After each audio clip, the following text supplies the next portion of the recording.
그어주시는 겁니다. 그 다음에 세 번째로는 기업을 나눌 때 이스라엘 백성들이 가나안 땅에 들어가서 하나님이 주시는 기업을 이제 각 지파별로 나누게 되는데, 가족별로 나누게 되는데, 제비 뽑아서 하는데 어떤 사람이 그 책임을 감당할 것인가 하는 문제를 다뤄요. 조금 더 살펴보면 첫 번째로 가나안 정복에서 유념해야 할 지침을 주시는 내용을 한번 보십시오. 우리가 좀 간단하게 좀 이 말씀을 살필 건데, 원주민을 다 몰아내라는 것이 52절에 하신 말씀이에요. 첫째, 원주민을 너희 앞에서 다 몰아내라. 왜 그렇죠? 이스라엘 백성들, 하나님께서 이스라엘 백성들을 그 땅에 들이시는 것뿐만 아니라 창세기 15장에서 가보죠. 한번 창세기 15장이에요.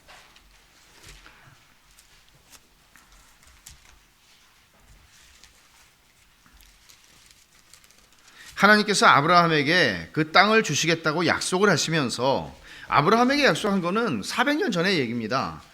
자, 16절을 보시면 15장 16절, 내 자손은 4대 만에 이 땅으로 돌아오리니 이는 아모리 족속의 죄악이 아직 가득 차지 아니함이니라. 말하자면 하나님께서 이스라엘 백성들을 가나안 땅에 들어가게 하시는 것은 그냥 평안하게 잘 살고 있는 민족들을 쫓아내고 하나님이 그 땅에 자기 백성을 들이시는 것이 아니라, 하나님께서 자기 백성을 가나안 땅에 들어가게 하심으로써 가나안에 살고 있는 사람들의 죄악이 가득 차서 그들의 죄에 대한 하나님의 심판을 이스라엘 백성들을 통해서 하신다는 말씀이죠. 아브라함에게 주셨을 거예요. 만약에 가나안에 살고 있는 사람들의 죄악이 심판을 받을 만큼 가득 찼다면. 그러나 시간이 필요하다고 하나님께서 창세기에 말씀하셨고, 그 때가 차서 하나님께서 이스라엘 백성들을 그 땅에 들이시고 그 땅에 있는 백성들을 심판하시는 겁니다. 그런 의미에서 그 땅의 원주민을 너희 앞에서 다 몰아내라. 좀 더 이제 자세한 내용들이 뒤에 나옵니다만은, 그 다음에 두 번째로 이야기하시는 것이 52절의 중반에 그 새긴 석상과 부어 만든 우상을 다 깨뜨리라. 우상을 섬기는 것이 그 땅에 가득했고, 우상 숭배가 그 땅의 죄악의, 결국은 여러분 근본적인 죄가 뭐죠? 근본적인 죄는 하나님께서 십계명에서 처음에 말씀하신 대로 하나님 말고 다른 신을 섬기는 것입니다. 그리고 그 결과는 뭐예요? 만들어내는 것이죠. 감각적인 신들을, 내가 원하는 신을 만들어내는 겁니다. 이런 것들을 다 폐하라고 얘기합니다. 파괴하라고 말씀하십니다. 세 번째로 말씀하시는 것이 산당을 다 헐어라. 여기 보면 다 몰아내고 다 깨뜨리고 다 헐고 얘기하죠. 말하자면 죄악의 흔적들을 싹 지우라는 거죠. 그리고 이스라엘 백성들이 그 땅을 차지하라 말씀을 하십니다. 근데 이제 또 한 가지 말씀하시는 것이 있는데 53절, 54절이죠. 제비를 뽑아서 지파별로 이제 땅을 나눠 가지게 되는데, 수가 많은 사람들은 더 많은 땅을 주라는 거예요. 여기에 대해서는 학자들이 조금 설명을 해요. 지파별로 땅을 나누는데 가족별로는, 가족에 자식이 많으면 숫자가 많잖아요. 거기에 맞춰서 땅을 나누어 주는 것들을 했을 것이라 뭐 그렇게 설명을 합니다. 여튼 제비 뽑아서 그 땅을 나누어라 하는 말씀을 또 주시죠. 근데 여기에 경고가 이어서 나옵니다. 어떤 경고예요? 55절에 보면은, 만일 그 땅의 원주민을 너희 앞에서 몰아내지 않으면, 하나님은 다 몰아내라고 그랬는데 몰아내지 않으면 어떤 결과가 나온다는 거예요? 너희가 남겨둔 자들이 너희의 눈에 가시와 너희의 옆구리에 찌르는 것이 되어 너희가 거주하는 땅에서 너희를 괴롭게 할 것이다. 이것을 우리는 사사기에서 보고 그 이후의 역사 속에서 또 봅니다. 다 쫓아내지 않은 결과, 말하자면 우리 안에 있는 죄와 싸우는 것을, 죄를 죽이는 일을 우리가 하지 않은 결과가 얼마나 클 수 있는가를 설명하는 것이죠. 또 하나의 더 무서운 경고는 56절입니다. 나는 그들에게 행하기로 생각한 것을, 그들이 누구죠? 가나안의 백성들이죠. 가나안 사람들에게 내가 행하겠다고 생각했던 것을 너희한테 하겠다 그러세요. 그러니까 가나안 사람들이었기 때문에 쫓겨난 게 아니에요. 그들의 죄가 가득 찼기 때문에 하나님이 심판하신 거예요. 근데 이스라엘 백성들의 역사 속에서 우리가 나중에 보겠지만, 이스라엘이 결국은 이때 들어온 것이 대략 14세기, 주전 14세기경이 돼요. 근데 주전 8세기에 북왕국 이스라엘이 멸망했죠. 주전 6세기에는 유다가 멸망하죠. 결국 그들도 하나님께서 이 경고를 하신 것처럼 그들의 죄악이 깊어지자 하나님께서 그들을 그 땅에서 쫓아내셨습니다. 근데 그것은 하나님께서 그냥 하신 것이 아니라 경고하신 대로 이루어진 일입니다. 이게 첫 번째 이야기죠. 두 번째 이야기는 34장 1절에서부터 15절에 있는 말씀, 동서남북으로 하나님께서 주시는 기업이 어떻다 하는 것을 하나님이 정확하게 그려주세요. 근데 여기서 중요한 건 뭔가 하면 이스라엘 백성들이 들어가서 야, 여기는 좋으니까 이쪽으로 더 넓히자, 저쪽은 좀 별로니까 여기는 좀 좁히자, 뭐 여기는 내버리자. 이스라엘 백성들이 대략 선을 그어서 우리 땅이라고 한 게 아니라 하나님께서 정확하게 선을 그어서 동서남북을 주신 거예요. 이걸 결정한 분은 하나님이세요. 이런 의미에서 우리가 우리의 삶의 자리에 만족하고 살아가는 것은 굉장히 중요한 것입니다. 시편 16편에 가보죠. 시편 16편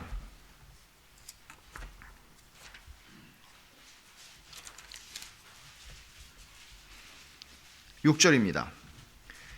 하나님이 이렇게 기업을 당신께서 원하시는 대로 우리에게 정하여 주신 것을 시편 기자는 이렇게 표현합니다. 다윗이 쓴 시인데 6절 같이 한번 읽어보겠습니다. 내게 줄로 재어준 구역은 아름다운 곳에 있으며 나의 기업이 실로 아름답도다. 뭐라 그러죠? 뭐가 아름답다고요? 기업이요. 기업이라고 하는 게 사실 오늘 제가 선물이라고 그랬죠. 제목을. 다른 말로 하면 기업이에요. 왜냐하면 기업이라고 하는 것이 가지고 있는 하나의 의미거든요. 선물은. 근데 기업이 실로 아름답도다. 근데 그 기업은 내가 정하는 게 아니라고요. 우리는 어떤 식으로 생각을 하나 하면 내가 돈을 많이 벌어서 땅을 사고 내가 돈을 벌어서 집을 사고 내가 돈을 벌어서 어떤 것들을 하면 이게 내 거라는 생각이 있죠. 그러나 성경에서 말하는 것은 뭔가 하면 야, 나는 돈을 벌 능력이 없어서 나는 조그만 집에 살고 나는 돈을 벌 능력이 없어서 나는 내가 가진 땅도 없고 이런 것이 아니라 하나님께서 우리에게 줄로 재어 주신 구역이라고 얘기해요. 이거는 체념이 아니에요. 이거는 그냥 다 포기하고 그냥 현실을 받아들이자 이런 얘기가 아니에요. 우리를 너무나 잘 아시는 하나님께서 우리에게 가장 적합한 자리에 우리를 금을 그어 두시고 우리를 거기에 두시는 겁니다. 사람이 뭐 꼭 돈으로만 우리가 판단하진 않아요. 그러나 세상이 제일 좋아하는 게 돈이니까 세상이 좋아한다 그러면 마치 저는 안 좋아하는 것 같은 느낌이 드는데 저도 좋아하죠. 근데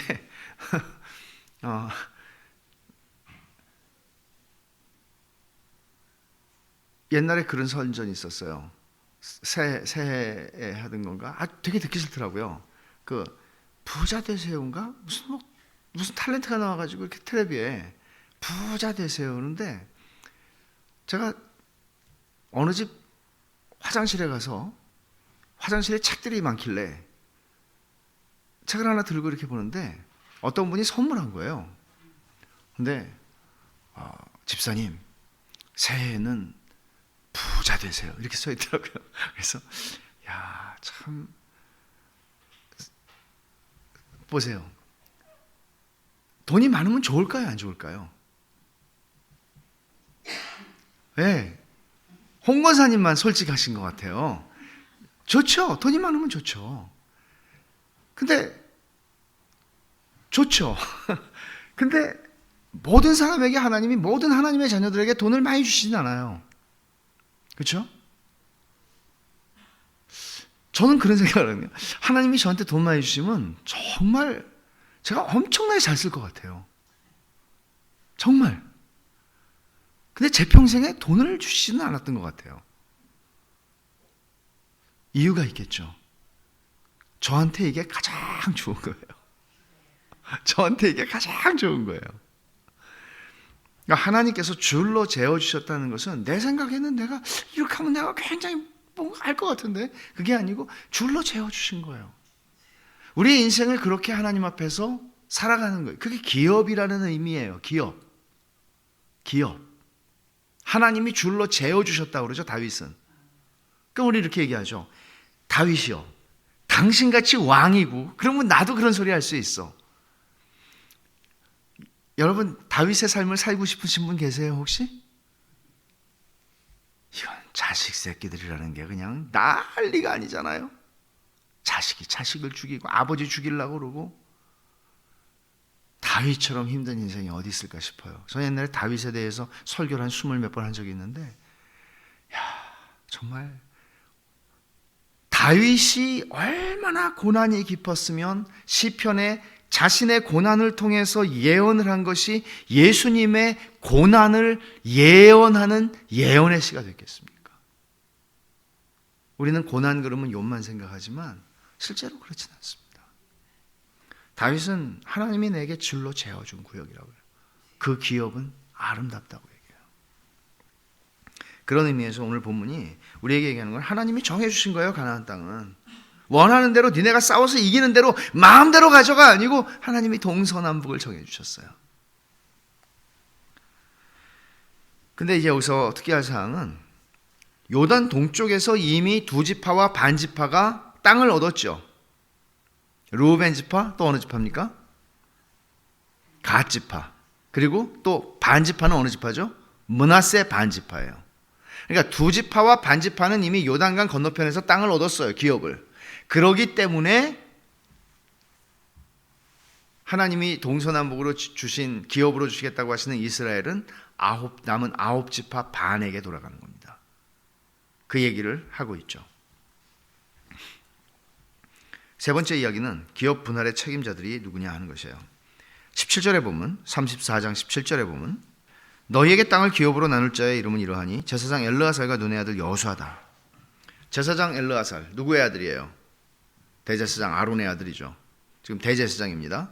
대제사장 엘르아살, 그리고 모세가 아니고 여호수아.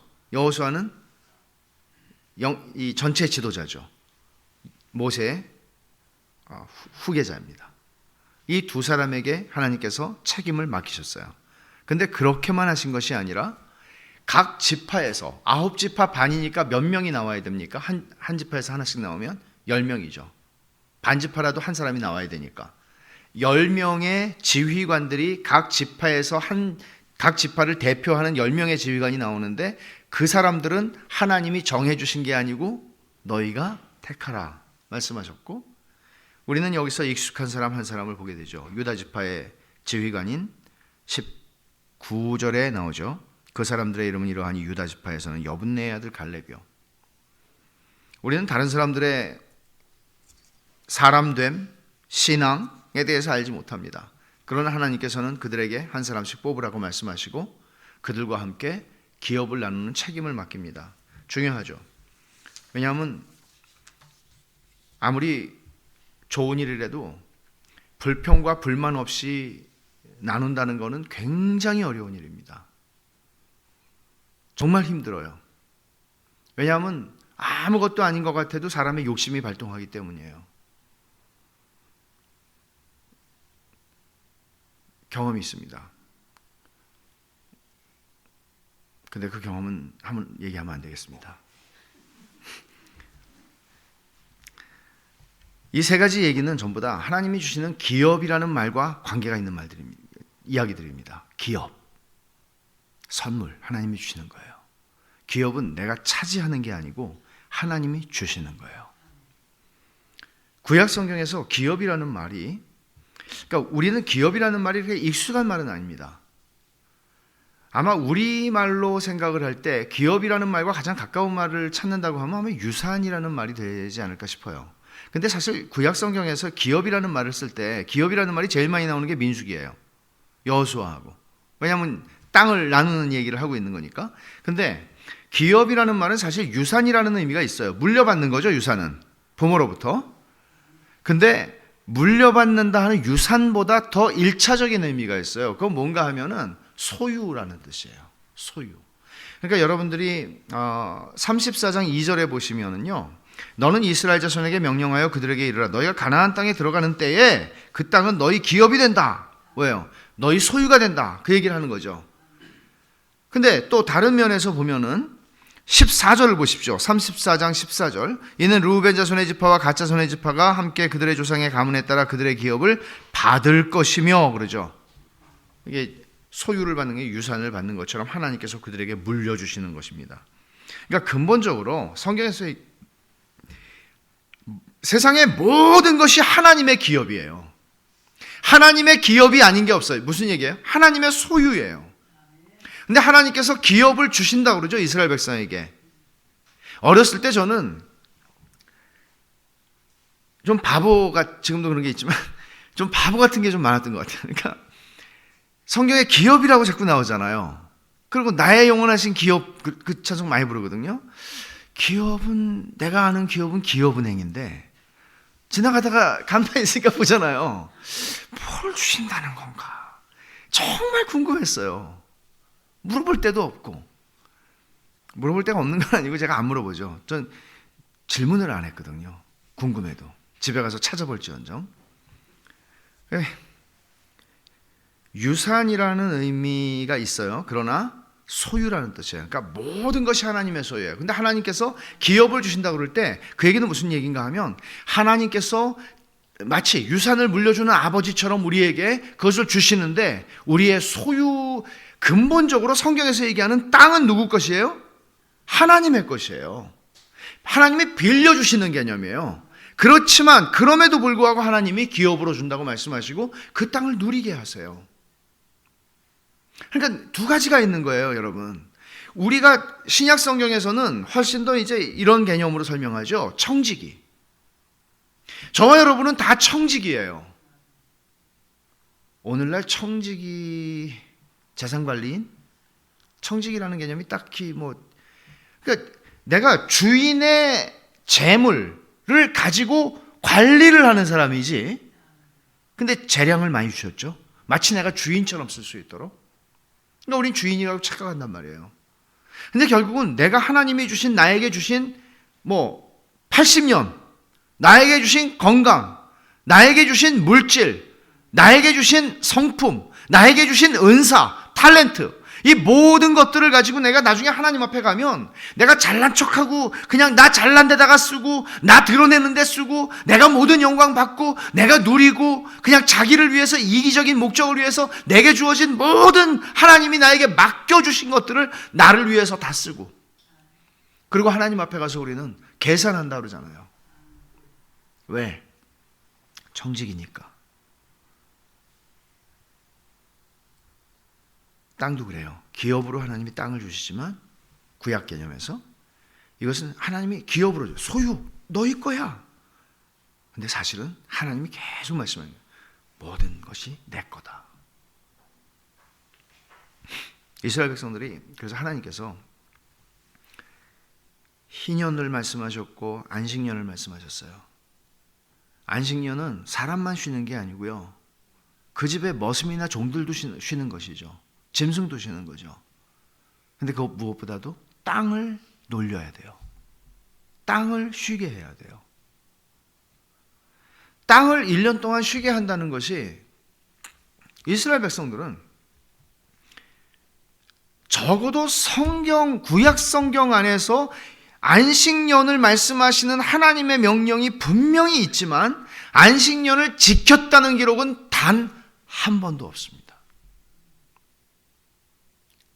놀랍지 않아요? 안식일도 마찬가지지만 안식일을 제가 좋아하는 표현이 이거예요. 그 표현으로만 안식일을 설명할 수 있는 건 물론 아니지만 유급 휴가예요. 무급 휴가가 아니고 유급 휴가예요. 안식일은 하나님께서 우리를 창조하실 때 우리가 쉬게 하셨어요. 쉬면서 하나님을 예배하고 하나님 안에 하나님의 백성들과 함께 기쁨과 교제를 나누는 것입니다. 그런데 세상은 점점점 쉬지 않습니다. 그리고 내가 쉴 수 있어도 아니 이날 문 닫으면 하루 수입이 얼마인데 이걸 문을 닫아? 그러죠. 이런 의미에서 우리는 기업을 생각을 해야 합니다. 하나님의 거예요. 만약에 우리가 쉴 수 없다면, 쉴 수 있는 재량이 있음에도 불구하고 내가 돈을 더 벌기 위한 목적으로 쉬지 않거나 기타 등등 어떤 생각들을 하게 된다면, 쉬라고 그랬으니까 쉬어요 하는 것이 통하질 않아요. 그럼 우리가 어떻게 비단 그 문제만이 아니지만 성경에 있는 말씀들을 우리가 보면서 갈등을 가지게 될 때가 있어요. 그때 우리가 해야 하는 접근은 뭔지 아십니까? 주님, 순종할 수 있는 믿음을 주십시오. 제가 너무 믿음이 없습니다. 순종할 수 있는 믿음을 주십시오 하는 것입니다. 하나님이 기업으로 주신다는 것은 은혜의 선물을 누리도록 하시는, 하나님이 주권적으로 우리에게 당신의 소유인 것을 맡기심으로 우리로 하여금 그것을 누리게 하시는 은혜입니다. 오늘날 이런 가나안 땅을 이스라엘 백성에게 기업으로 주셨다 하는 것이 오늘날 신약 성도들에게 어떤 의미가 있을까요?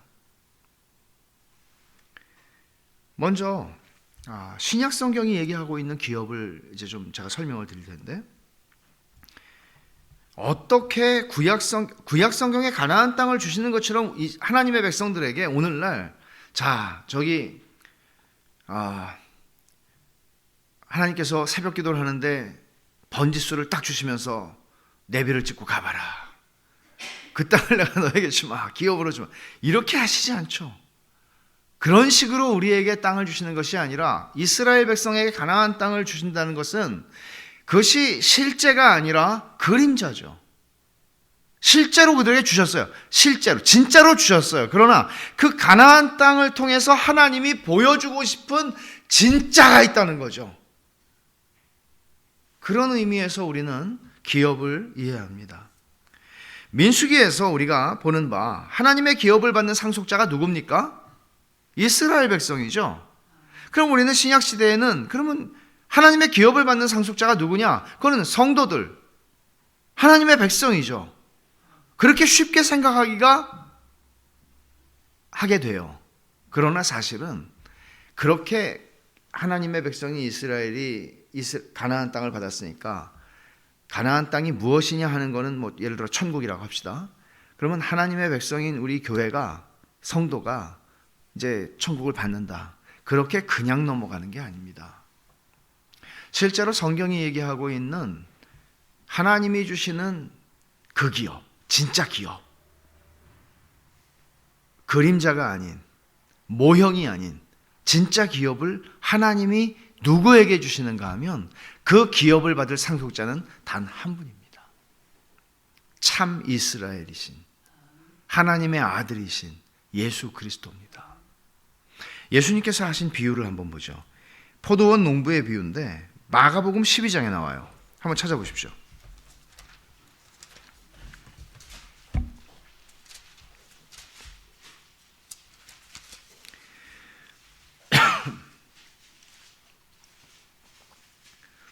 마가복음 12장 제가 몇 절을 좀 읽겠습니다. 예수께서 비유로 그들에게 말씀하실 때, 한 사람이 포도원을 만들어 산울타리로 두르고 즙 짜는 틀을 만들고 망대를 지어서 농부들에게 세로 주고 타국에 갔더니, 때가 이르매 농부들에게 포도원 소출 얼마를 받으려고 한 종을 보내니, 이제 소작 농들에게 이제 받는 것이죠. 그들이 종을 잡아 심히 때리고 거저 보내었거늘, 다시 다른 종을 보내니 그의 머리에 상처를 내고 능욕하였거늘, 또 다른 종을 보내니 그들이 그를 죽이고 또 그의 많은 종들도 더러는 때리고 더러는 죽인지라. 이제 한 사람이 남았으니 곧 그가 사랑하는 아들이라. 최후로 이를 보내며 이르되 내 아들은 존대하리라 하였더니 그 농부들이, 7절이에요, 그 농부들이 서로 말하되 이는 상속자니, 상속자예요, 자 죽이자, 그러면 그 유산이 우리 것이 되리라 하고. 유대인들에게 하신 말씀이에요. 유대인들은 이 말씀을 듣고 알았어요. 이거 우리 들으라고 하는 소리구나. 바로 예수 그리스도가 상속자신데 예수 그리스도에 대해서 우리가 어떤 태도를 가지고 있는지를 드러낸 거죠. 예수님이 사실은 상속자예요. 우리가 이 말씀으로 부족하다면 히브리서 1장을 한번 가보겠습니다. 히브리서 1장을 여러 면에서 예수 그리스도를 상속자로 표현을 합니다. 히브리서 1장 2절에 이 모든 날 마지막에는 아들을 통하여, 예수 그리스도죠, 우리에게 말씀하셨으니 이 아들을 만유의 뭐라 그래요? 상속자로 세우시고, 만유, 모든 것의 상속자예요. 그래서 모든 것을 예수님께서 마태복음 28장 마지막에 아버지께서 하늘과 땅의 모든 권세를 내게 주셨으니 라고 말씀하죠. 만유의 상속자예요, 예수 그리스도께서. 그렇다면 성도들이 하나님의 기업의 상속자가 되는 것은 어떻게 가능한 겁니까? 저절로 되는 게 아니라는 얘기를 하는 거예요. 저절로 되는 게 아니라 바울 사도가 로마서 8장에서 설명한 것처럼 가보세요. 로마서 8장 17절이에요. 자녀이면 또한 상속자.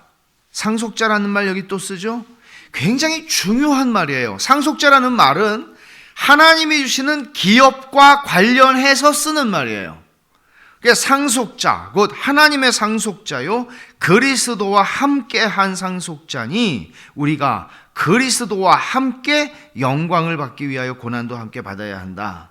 말하자면 여기서 바울 사도가 지금 설명하는 거는 우리가 그냥 저절로 하나님의 상속자가 되는 게 아니라 예수 그리스도를 믿음으로 말미암아 그리스도와 연합되고, 그리스도와 연합됐다는 것은 그리스도와 결혼했다는 말이죠. 그리스도께서 받으시는 모든 권리와 영광을 그리스도와 연합한 신자요, 성도로서 함께 누린다는 뜻이에요. 그래서 그리스도와 함께한 상속자니 라고 표현을 하는 것입니다. 갈라디아서에서 하신 말씀은 가볼까요? 갈라디아서 3장 29절을 한번 보세요. 이런 말씀들이 이렇게 만나게 돼요. 3장 29절에 보면 갈라디아,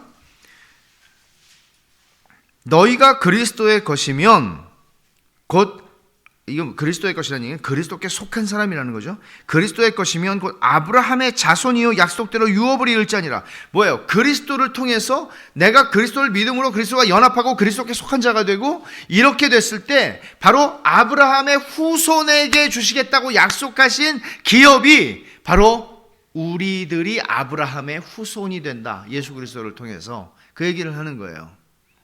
그러니까 우리가 그냥 예수 믿으면은 그냥 예수 믿으면 구원받고 예수 믿으면 하나님 나라의 백성이 되고 예수 믿으면, 그런 차원이 아니라 예수님이 상속자예요. 예수님이, 참 이스라엘인 예수님이, 그 예수 그리스도 안에 들어가 거할 때 우리가 그리스도와 함께 상속자가 되는 것입니다. 그러면 뭘 상속하죠? 돈을 상속받습니까? 땅을 상속받습니까? 명예를 상속받습니까? 우리가 상속받는 게 뭐죠? 하나님으로부터. 그것은 구약시대에는 가나안 땅이었습니다.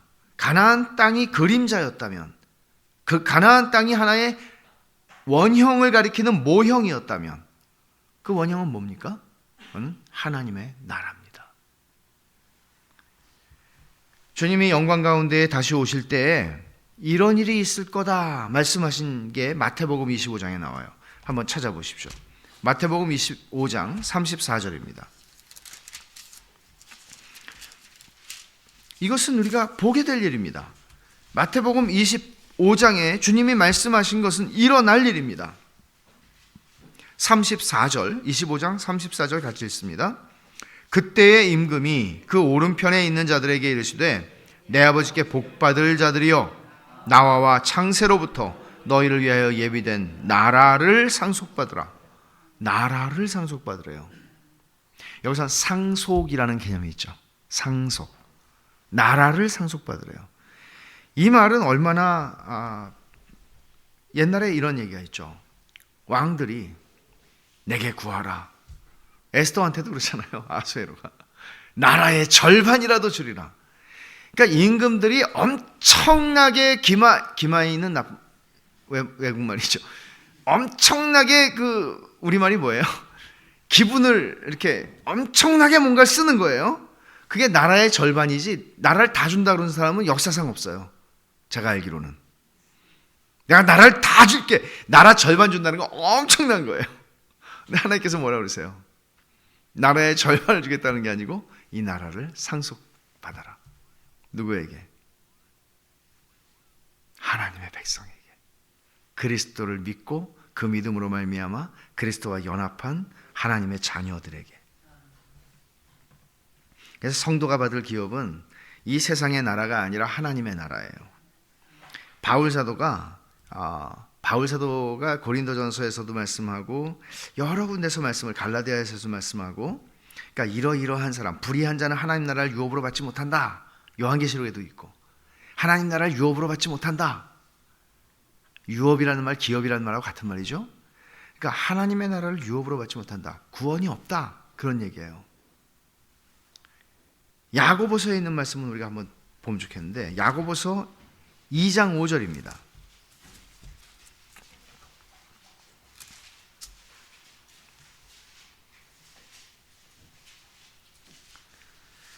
우리가 때때로 흘려보내기 쉬운 말씀이지만 성경은 우리가 상속받는 기업이 무엇인가? 그것은 하나님의 나라다라는 것을 선명하게 드러냅니다. 2장 5절 같이 보죠. 내 사랑하는 형제들아 들을지어다. 하나님이 세상에서 가난한 자를 택하사 믿음에 부요하게 하시고 또 자기를 사랑하는 자들에게 약속하신 나라를 상속으로 받게 하지 아니하셨느냐. 하나님의 나라를 주셨다고 얘기해요. 근데 하나님 나라를 어떻게 받아요? 믿음이죠, 믿음. 근데 믿음도 하나님 선물이에요. 근데 여기서 뭐라 그래요? 세상에서 가난한 자를 택하사 믿음에 부요하게 하시고. 이 말은 뭐예요? 물질적으로 가난하다는 얘기를 하는 겁니까?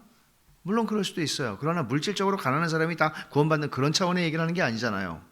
주님이 말씀하신 대로 심령이 가난한 자는 복이 있나니 천국이 저희 것이며, 그 얘기를 하는 거죠.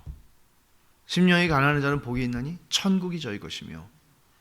말하자면 여기서 가난한 사람이라고 얘기하는 거는 내가 가난하다는 걸 아는 사람이에요.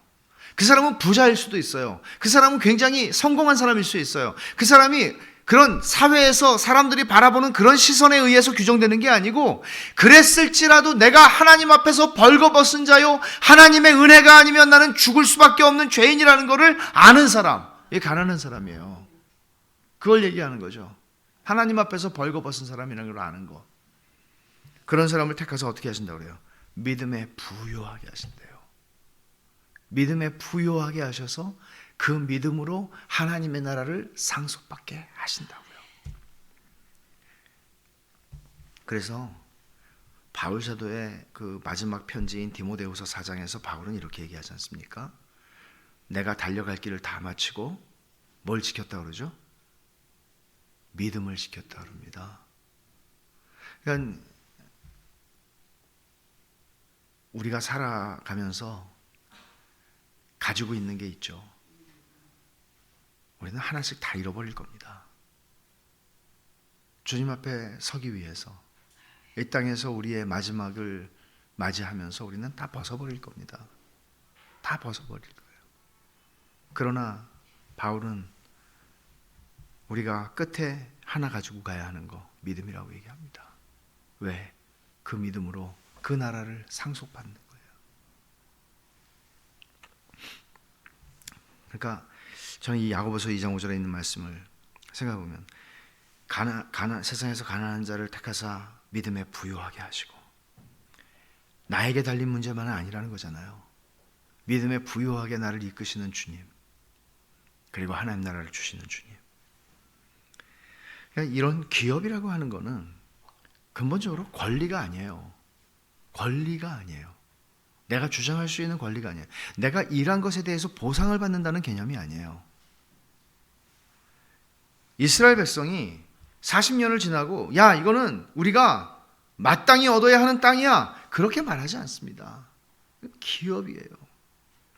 다윗이 싸워서 승승장구해서 모든 주변 나라를 다 이기고 땅을 차지했습니다. 그러나 다윗은 이거는 내가 수고해서 얻은 보상이야 라고 말하지 않습니다.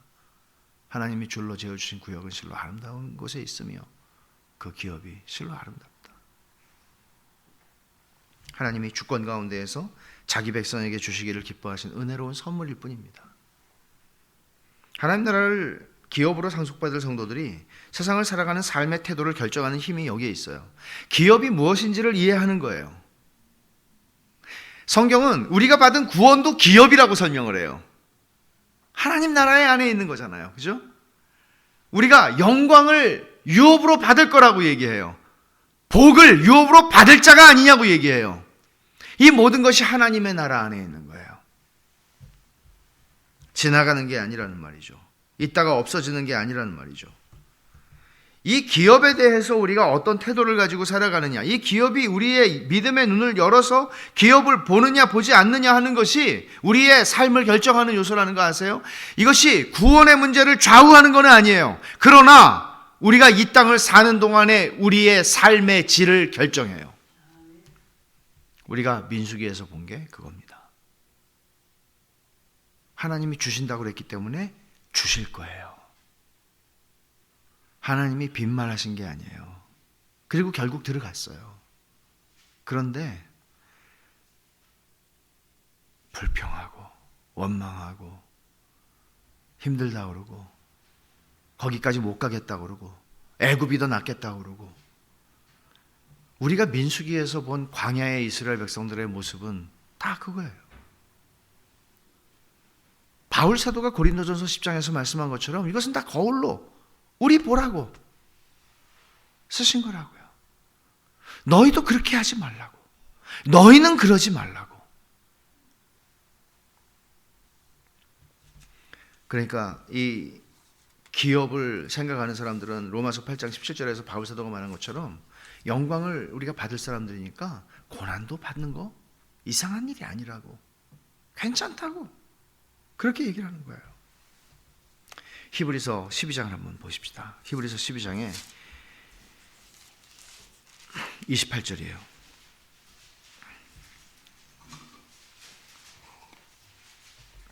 같이 한번 읽겠습니다. 히브리서 12장 28절.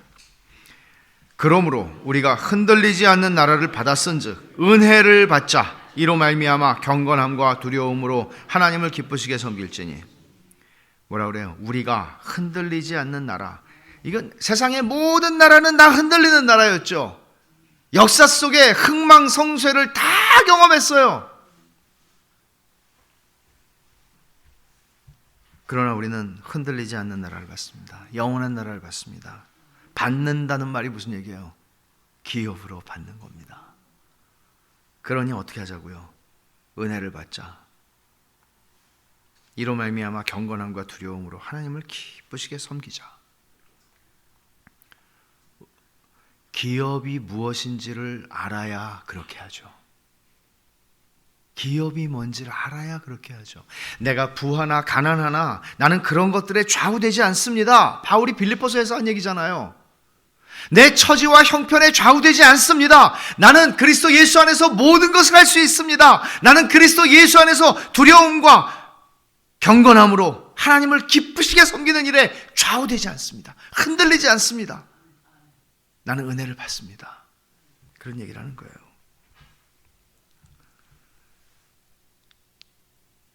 우리가 50주 이상 민수기를 살펴보면서 이스라엘 백성들을 봤죠. 그들의 태도에서 우리가 배우는 것은 바로 하나님이 그들에게 원하신 건 바로 이거였어요. 하나님이 나라를 주시겠다고 약속하세요. 심지어는 그 땅을 가서 보게 하세요. 그럼에도 불구하고 이스라엘 백성들은 그 하나님이 주시는 기업이 자기들의 믿음의 눈을 열어서 그걸 볼 수 없게 되는 일들이 벌어지죠. 왜 그래요? 눈앞에 있는 것 때문에 그래요. 언제나 이스라엘 백성들이 가서 봤어요. 가나안 땅의 백성들을. 키가 이만하고 도저히 이길 수가 없다. 그 사람들 앞에서 우리는 아무것도 아니다. 메뚜기 같다. 자기들 앞에 있는 도전, 자기들 앞에 있는 어려움, 자기들 앞에 있는 장애물, 이런 게 나는 안 되고 저런 게 나는 안 되고, 이런 조건들, 그런 조건들에 묶여서 하나님이 우리에게 예비하시고 주시겠다고 약속하시는 기업의 영광을 못 봐요. 그러고는 내 코앞에 있는 것, 눈앞에 있는 것들 가지고 씨름해요. 그게 누구예요? 광야의 이스라엘 백성들이 번번이 어리석게 살아왔던 삶의 패턴이에요.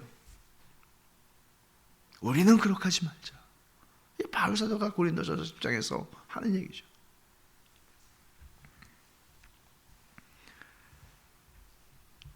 기업이 보이질 않으면요 언제나 넘어졌어요. 이스라엘 백성들은. 가나안 땅에 대한 믿음이 떨어지면 언제나 넘어지게 돼 있어요. 당연해요. 하나님의 백성으로 우리가 성도로 이 땅을 살아간다는 게 어떤 의미예요? 기업을 바라보고 가는 거예요. 순례자가 철로 역정에서 크리스천이 그 빛을 바라보고 그 빛을 향해서 걸어가는 거예요. 이게 성도의 삶이에요. 코앞에 있는 것들에 의해서 좌우되고 코앞에 있는 것들에 의해서 일희일비하는 삶이 아니라고요. 오직 의인은 믿음으로 말미암아 살리라. 하박국 선지자가 말씀했고 로마서에서 갈라디아서에서 히브리서에서 인용하고 있는 말씀이죠. 믿음으로 말미암아 의롭다 함을 얻은 사람이 어떻게 살아야 돼요? 믿음으로 사는 거예요. 믿음으로 산다는 얘기는 내 눈으로, 내 판단으로, 내 생각으로, 내 알량한 계산으로 모든 것들이 이게 이렇게 될 거야, 저건 저렇게 될 거야가 아니라 하나님이 하신 약속의 말씀처럼 흔들리지 않는 건 없다고요.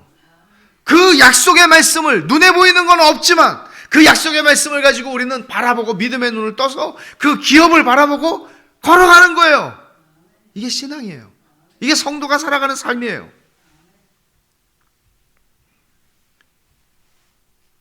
이게 우리한테 달려있는 문제만은 아니에요. 너무나 감사하게도 이스라엘 백성하고 우리하고 뭐가 달라요? 똑같아요. 그 사람들이 지금으로부터 3,500년 전 사람이에요. 근데 타락한 아담의 후예라는 점에서 우리는 똑같아요. 변하지 않아요. 사람의 본성은 다르지 않아요. 그렇다면 우리도 광야에서 죽어야 되는 사람들 아닌가요? 우리가 광야 이스라엘 사람들보다 불평을 더 적게 하나요? 원망을 더 적게 하나요? 에베소서 1장 14절을 보겠습니다. 에베소서 1장 14절.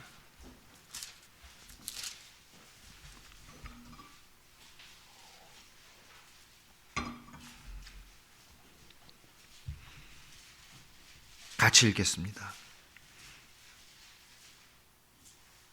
시작. 이는 우리 기업의 보증이 되사 그 얻으신 것을 속량하시고 그의 영광을 찬송하게 하려 하심이라. 자, 보증이 누구죠? 성령님이에요. 근데 보증, 개역개정역에 3번 그러고서는 주가 있죠? 보증금.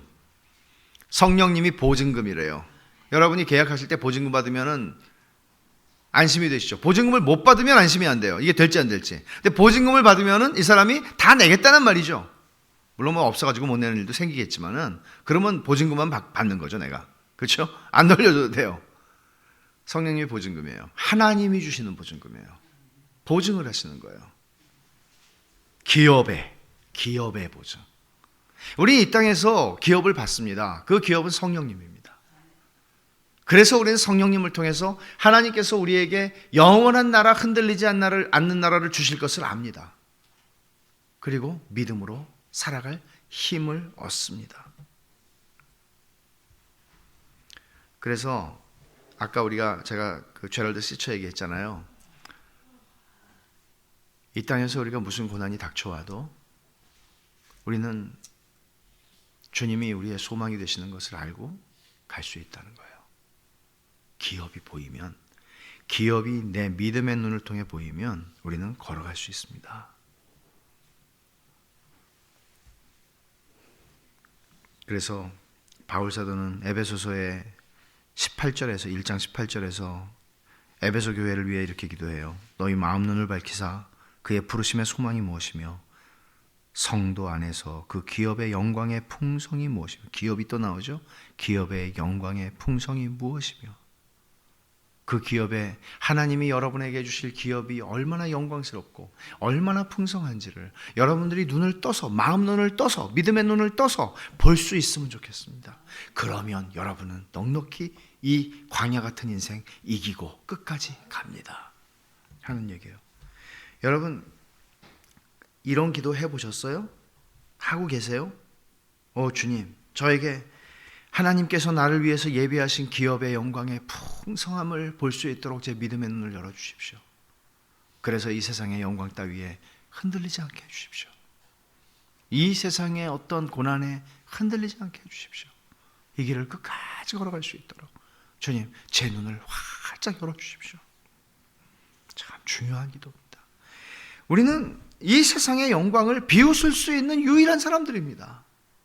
이 세상의 영광 앞에 주눅들지도 않고 이 세상의 영광 앞에서 우리는 굽신거리지 않습니다. 지나가는 거예요. 성도는 장차 그리스도와 함께 그리스도 안에서 하나님 나라를 상속받을 상속자입니다. 자기가 사는 목적이 무엇인지, 목적지가 어딘지 알고 가는 사람입니다. 하나님이 광야의 이스라엘 백성들에게 요구하셨던 게 그겁니다. 너네 목적지가 있어. 내가 너희에게 기업으로 주는 땅 가나안. 목적지야. 너희는 그냥 정처 없이 떠나는 사람 아니야. 목적지가 있어 라고 말씀을 하십니다. 우리가 그런 사람들입니다. 믿음으로 산다는 것, 하나님이 내게 주실 기업, 나라의 절반이 아닙니다. 나라를 상속받아라. 우리가 그거를 알고 가는 것, 이게 믿음으로 사는 것입니다. 이런 의미에서 저는 교회가 더 영광스러워졌으면 좋겠습니다. 우리가 우리에게 베푸신 하나님의 영광의 크기를 알고 영광스럽게 이 길을 갔으면 좋겠습니다. 세상 사람들이 뭐야? 질문할 수 있는 삶을 살았으면 좋겠습니다. 그런 믿음을 우리 하나님 앞에 구하십시다. 기도하겠습니다.